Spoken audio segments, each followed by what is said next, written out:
2024 of pre-kindergarten program with 8 males and 15 females. Congratulations, graduates of pre-kindergarten program 2024.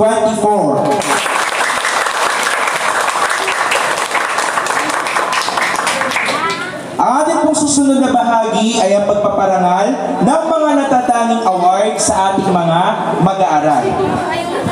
Upang pasimulan ito, amin pong muling inaanyahan ang mga para-teachers at guro na naging bahagi ng ating pong aktibidad.